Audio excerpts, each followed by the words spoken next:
Hey guys, Dan here with another FIFA 13 video. Today I'm going to give you a lot of tips about what to do to make some coins when the FIFA 14 web app comes out. So without further ado, here we go.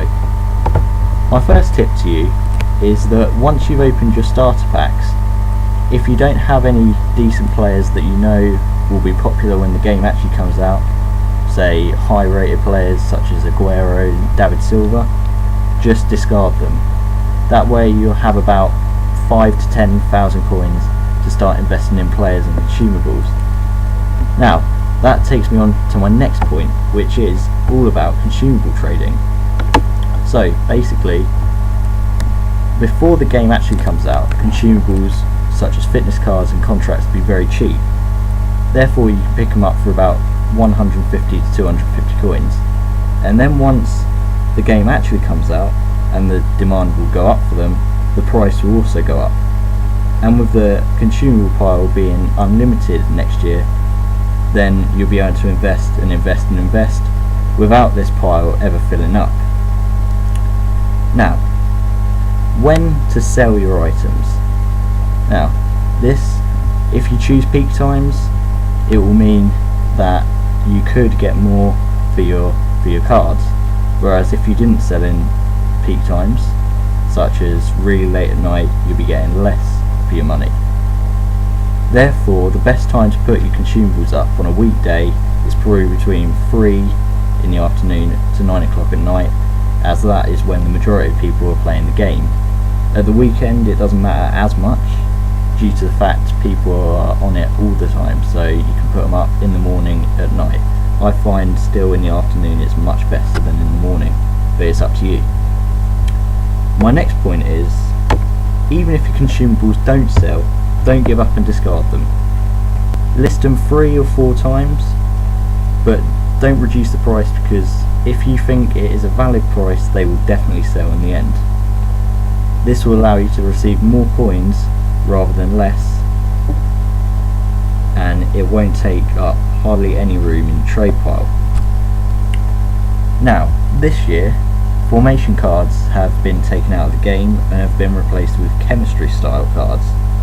There's over 20 chemistry style cards that have been released and that we know of, and they can be applied to a player permanently in your team in order to increase such as attributes such as pace, strength and shooting. However, some chemistry styles will be better than others and therefore more valuable. So the ones that you want to be looking out for on the cheap, ones such as that increase pace and strength, because those are the 2 main features you'll want for your players in order to perform well in matches. Therefore, if you can pick up these very cheaply before the game actually comes out, you can make an absolute mint when the actual game comes out. So you could be picking these up for less than 500 coins, and they could sell for between 5 and 10,000 when the game actually comes out and people find out that these cards are the best for their players. So my next point is about opening packs.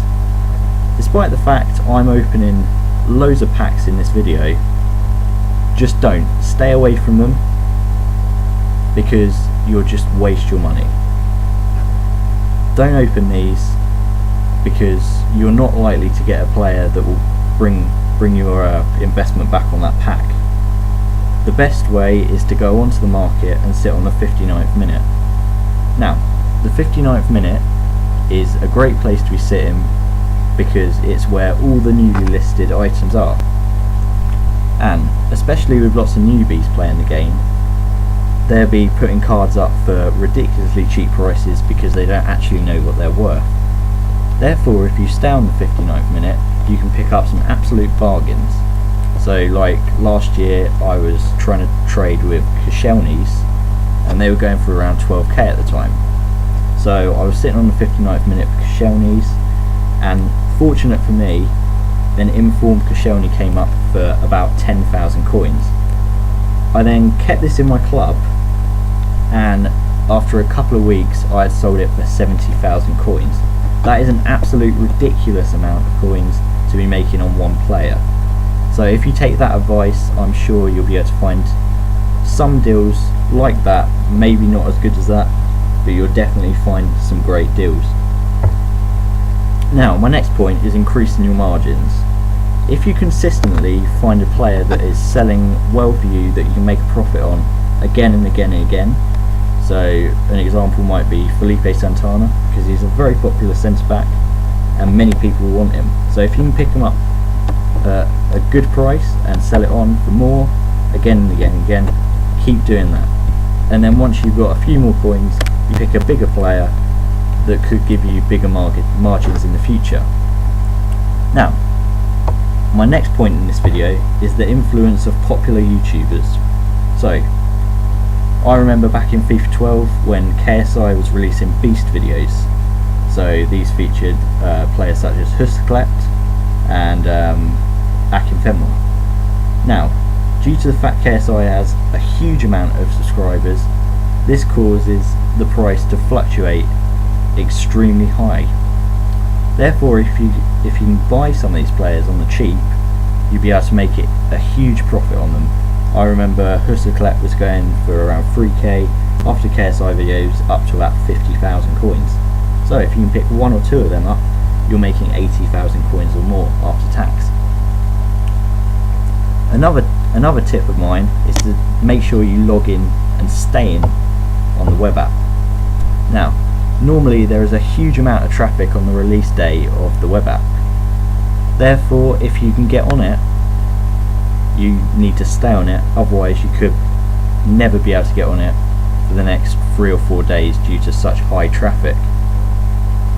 Now, if you manage to stay on the web app for a continuous amount of time and other people can't, you might be able to take advantage of this, as there'll be less people trying to poach deals and you might be able to get in and get these deals.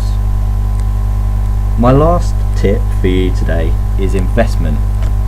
Now, investment on big Premier League players is a great idea. Such as last year, I invested in players such as Kompany. I invested in players such as Rooney. They go in for about 10 or 20,000 in the first day, and then after this, they went up and up and up to between 70 and 100. Therefore, I made absolute huge margins on these, and you can do that too. So, if you take into account all of these tips, you can make an absolute mint.